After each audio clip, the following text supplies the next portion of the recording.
ദിൽ ഹേ ഫാത്തിമ. അത് ഈ ഞാൻ നേരത്തെ പറഞ്ഞതുപോലെ നമ്മൾ മലയാളികളിൽ ഈ ഫാത്തിമ സംഗതി ഇടാത്തൊരു മനുഷ്യനുണ്ടാവില്ല. അങ്ങനെ ചെയ്യാത്തൊരു മനുഷ്യരുണ്ടാവില്ല. അങ്ങനെയുള്ള ഒരു പാട്ടിനാണ്, അതിന്റെയാണ് അടുത്ത സെഷൻ പോലെ ദിൽ ഹേ ഫാത്തിമ വരുന്നത്. എങ്ങനെയാണ് ആ പാട്ട്, അതായത് ആ പാട്ടിൽ നിന്നല്ലേ തുടക്കം, അപ്പോൾ എങ്ങനെയാണ് ആ പാട്ട് ചെയ്യാനായിട്ട് പ്ലാൻ ചെയ്ത് ചെയ്യുന്നത്? നമുക്ക് അതിൻ്റെ ഒരു സ്റ്റോറിയും തുടങ്ങാം.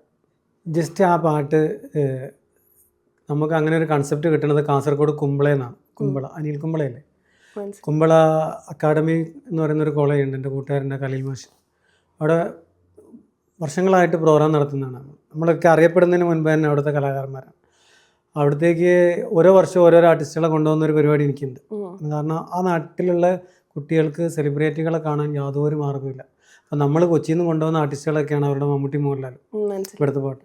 അങ്ങനെ ഒരു വർഷം ഒരു ചെറിയ പ്രോഗ്രാം നടക്കുന്ന സമയത്ത് ഷാഫിയെ പാടാൻ വേണ്ടിയിട്ട് ഞാൻ വിളിച്ചു. എൻ്റെ കൂടെ എപ്പോഴും ഒരാൾ ഇങ്ങനെ വരുന്നതും കൂടെ കൂടുന്നതും ഇഷ്ടമാണ്. കാരണം അതിൽ നിന്നായിരുന്നു എന്തെങ്കിലുമൊക്കെ നമുക്ക് കിട്ടും. അങ്ങനെ ഞാൻ ഷാഫിയോട് ആ കോളേജിൽ പ്രോഗ്രാമിന് പോയിട്ട് അന്ന് ഫാത്തിമ ക്ലിക്കായി നിൽക്കുന്ന സമയം ഷാഫി ഫാത്തിമയുടെ ട്രാക്കിൽ ഹിന്ദിയിലും തമിഴിലും പാടി. കാരണം അത് ഹിന്ദിക്ക് കുറച്ച് വാല്യുള്ളൊരു നാടാണ്, കൂടുതൽ ആളുകൾ കർണാടക. അങ്ങനെ ഷാഫി ഹിന്ദിയിൽ അന്ന് ഫാത്തിമ പാടിയ സമയത്ത് ആ കോളേജിലുണ്ടായ ആരവം, ബഹളം അത് ചെറുതൊന്നുമല്ല, ഇന്നും കണ്ണിന്നും പോകില്ല. കാരണം ഫാത്തിമ ഓൾറെഡി ഹിറ്റാണ്. പക്ഷെ അതിൻ്റെ കൂടെ ഹിന്ദിയിൽ ഷാഫി ഈ മിനി പട്ടാണി ആയതുകൊണ്ട് ഷാഫിയുടെ ഹിന്ദി ഭയങ്കര രസമാണ്.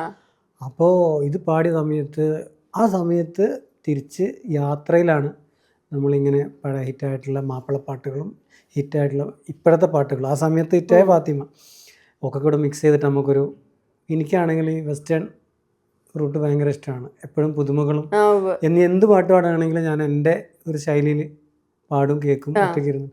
അങ്ങനെയാണ് ദിൽ ഹേ ഫാത്തിമ. പിന്നെ അതിൽ എൻ്റെയും ഷാഫീൻ്റെയും കൂടെ നമ്മളെക്കാൾ കഴിവുള്ള ടെക്നീഷ്യന്മാർ അതിനകത്ത്, തേജ് മെർവിൻ, മനു രമേശ്, പിന്നെ മഹേഷ് ഏട്ടൻ, ശശിയേട്ടൻ, അന്നത്തെ എന്താ പറയുക വമ്പൻ ടീമുകൾ അതിൻ്റെ പിന്നിൽ. അന്ന് അതിൻ്റെ കാസറ്റ് ഡിസൈൻ ചെയ്തത് ഇന്നത്തെ സിനിമ പോസ്റ്റർ വാഴുന്ന കോളിൻസ്. നോക്കണം, 19 വർഷങ്ങൾക്ക് മുൻപ് നമ്മുടെ ദിൽ ഹേ ഫാത്തിമ എന്ന് പറയുന്ന കാസറ്റിൻ്റെ ലേബൽ ഡിസൈനിങ് ചെയ്തത് കോളിൻ ചേട്ടൻ. അപ്പം അന്ന് എല്ലാ ഏരിയയും പെർഫെക്ഷൻ നോക്കുന്ന ചെറിയ വർക്കാണെങ്കിൽ എല്ലായിടത്തും മമ്പന്മാരായിരുന്നു, എല്ലാ പ്ലാറ്റ്ഫോമിലും. ആ സ്ഥലത്തുള്ള ആളുകളെ മൊത്തം ഒരുമിപ്പിച്ച്, പിന്നെ അത് ഏറ്റവും കൂടുതൽ ക്ലിക്കാക്കി തന്നത് ഈ പ്രാദേശിക ചാനൽ, അന്ന് ജുക്ക് ബോക്സ് നമ്മളെ നമ്പർ, അവരും പിന്നെ ജനങ്ങൾ അത് ഏറ്റെടുത്തത്. ആ വർക്ക് അങ്ങനെയാണ്. പക്ഷെ ഇന്നും ആ വർക്ക് റിട്ടേൺ വന്നപ്പോഴാണ് അതിൻ്റെ വാല്യൂ മനസ്സിലായത്.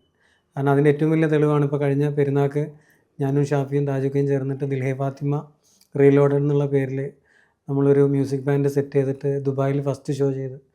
ആ ഫസ്റ്റ് ഷോയ്ക്ക് ഫസ്റ്റ് പാട്ട് പാടുമ്പോഴൊക്കെ ശരിക്കും ഭയങ്കര ടെൻഷനാണ്, ഇത് ഏൽക്കോ ഇല്ല എന്നുള്ളത്. നമ്മൾ ഭയങ്കര ഹാപ്പിയാണ്. പ്രോഗ്രാം നല്ല 100% വിജയമാണ്. അതിനകത്ത് മനസ്സിലായി നമ്മളെ ഇഷ്ടപ്പെടുന്നവരും പുതുമകൾ കൊണ്ടുവന്നു കഴിഞ്ഞാൽ അംഗീകരിക്കുന്നവരും ഉണ്ടെന്നുള്ളത്. മനസ്സിലായി.